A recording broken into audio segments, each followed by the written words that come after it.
Evgeny, you're web skeptic, internet skeptic, social network skeptic.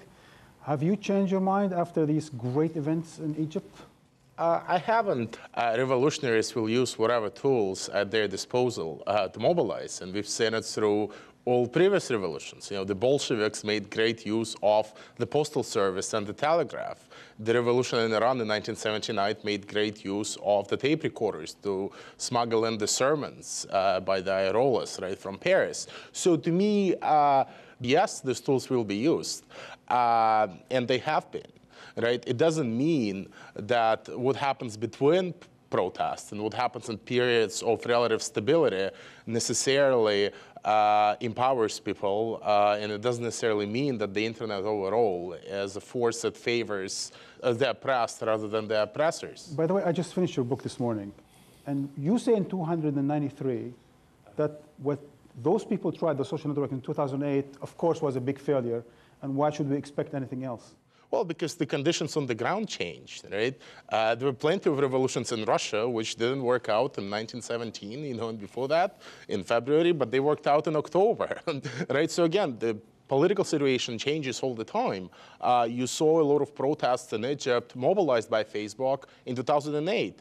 Why didn't they work out? Because again, the situation was different. The army was not probably yet with the protesters, and the geopolitical environment in the region was different. And yet, Clay, is there an extra role for this weapons of mass mobilization called Twitter and YouTube?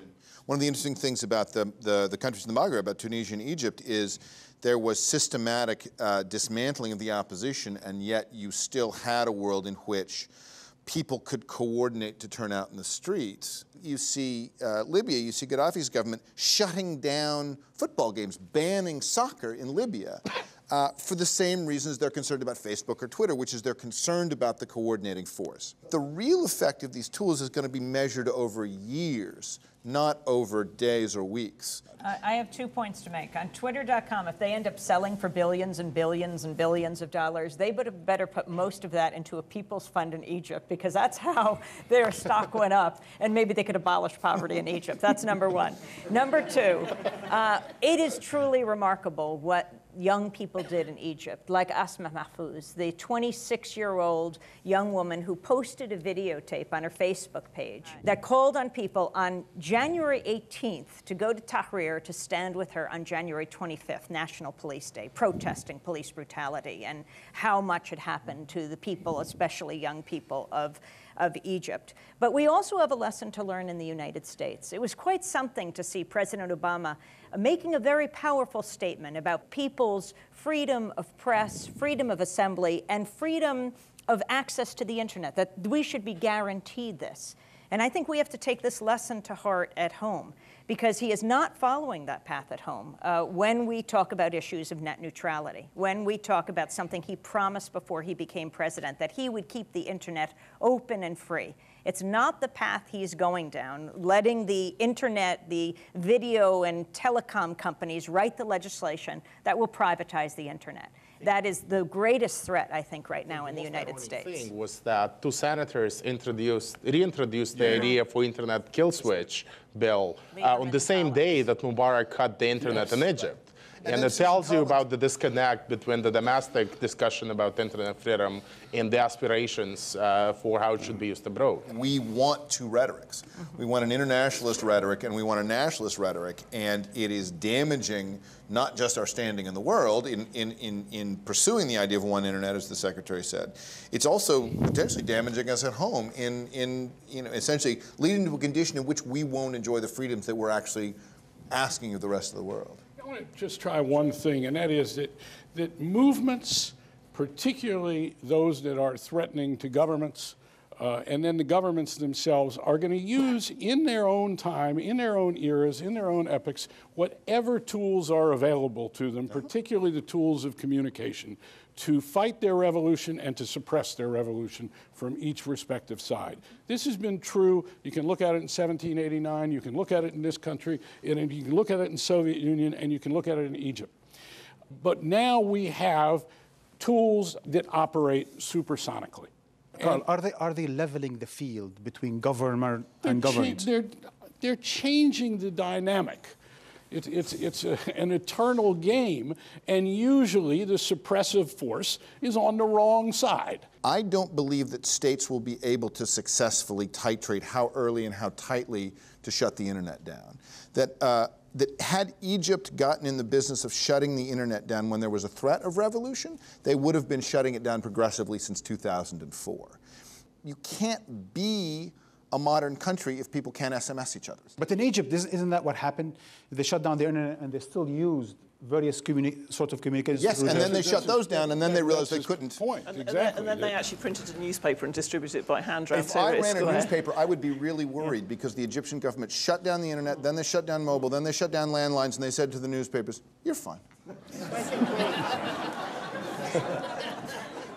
Ultimately, it is people who make these revolutions and rebellions using any tool that they can, whether it's the satellite networks, and AlJazeera has been key in this. We haven't even talked about that. That's not the internet. That is just people finally, a global satellite network, whether or not it can be gotten AlJazeera English in the United States, which is another whole story that we should have an entire show on, because it's astounding.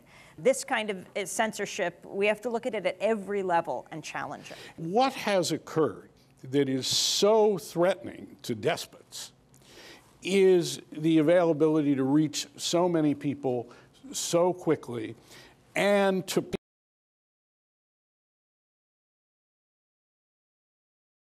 create physical things that were impenetrable by airwaves. And now we have these amazing tools that up the ante. So what we've seen in Egypt and Tunisia is this incredible complicity, if you will, between satellite television on the one hand and new media on the other hand.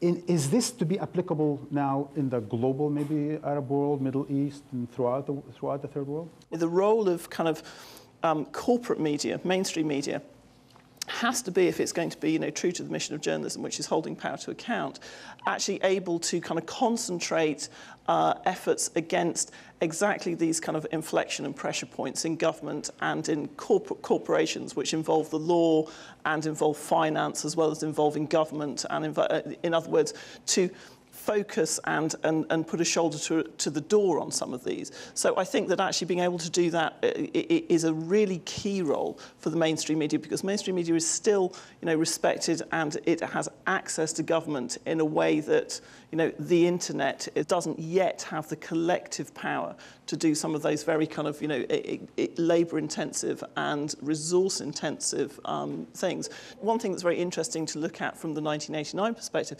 is that we're now looking at a much more compressed time frame. So speed actually is of the essence. So 6 weeks instead. Yeah, 6 weeks instead of 17 days. 6 weeks instead of 6 months. I mean, it felt like it happened at lightning speed in 1989 in the Eastern Bloc, and it actually took 6 months. And we're seeing that at a much greater speed now. We know that revolutions are highly contagious events, and that they spread very quickly. In 1848, we had a series of revolutions in Europe, before television and radio and Twitter, right? Again, this is not a feature of social media. This is a feature of how revolutions spread. It was only 17 days if you discount April 6th of 2008.